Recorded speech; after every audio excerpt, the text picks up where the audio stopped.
जिंदगी दी है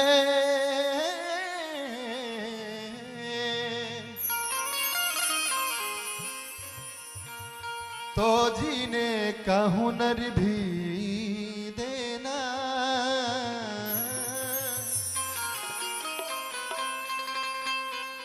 पाँव बख्शे है तो तोहफे का सफर भी देना।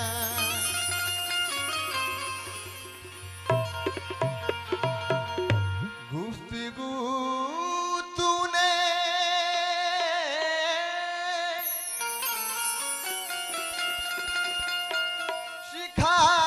सिखाई है,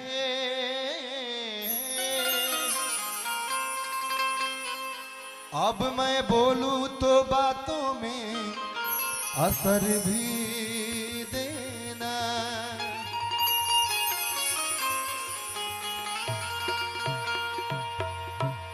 कि मैं समंदर भी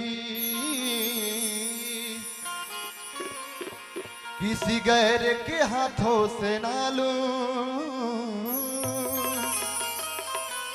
कि एक कतरा है अगर तू दे दे।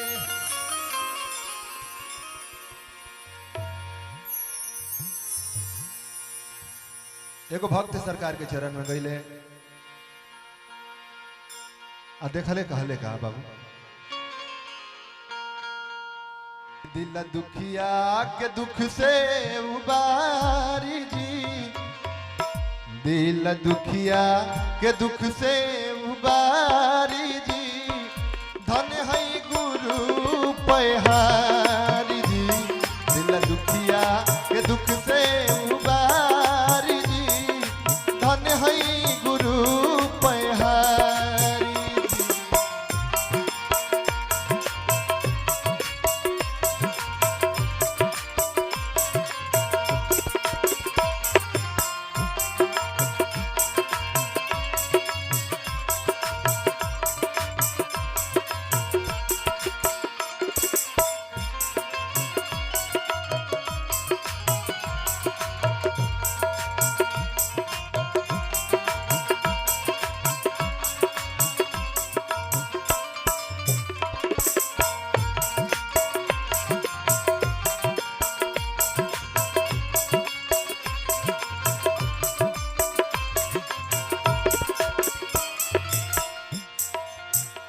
रउए पपियन के पाप हरिला जी,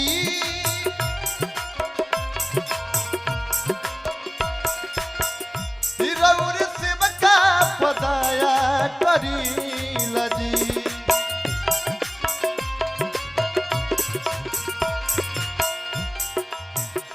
रउए पपियन के पाप हरिला जी, रउए सेवका पदाया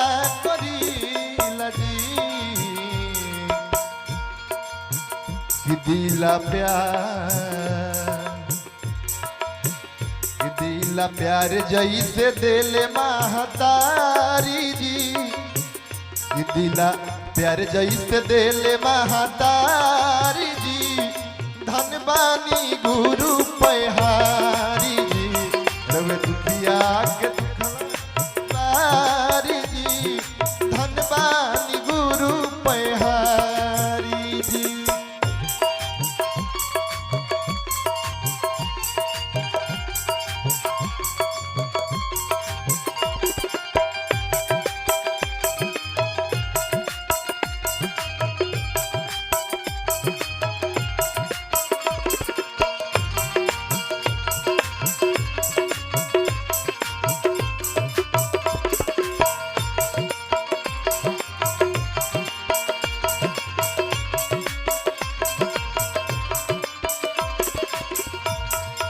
आऊ का करौर शंभू के नैया चलाईला, रउए बोले बैठे के सिखाईला।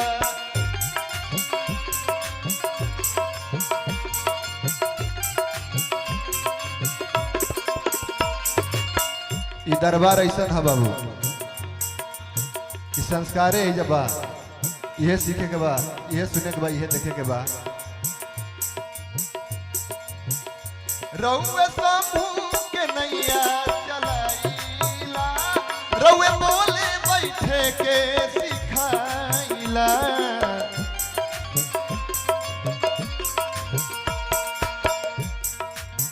कि रउए हनुमान दास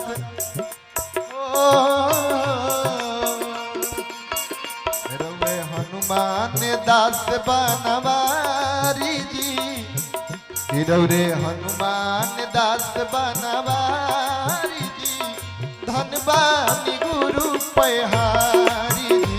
रउए हनुमान दास बनवारी जी, धनवानी गुरु पहारी जी। दिन दुखिया के दुख से उबारी जी, धनवानी गुरु पहारी जी। रउए दुखिया के धनवानी गुरु पहारी जी, वे दुखिया पारी जी, धनवानी गुरु पहारी जी, धनवानी गुरु पहारी जी, धनवानी गुरु पहारी जी।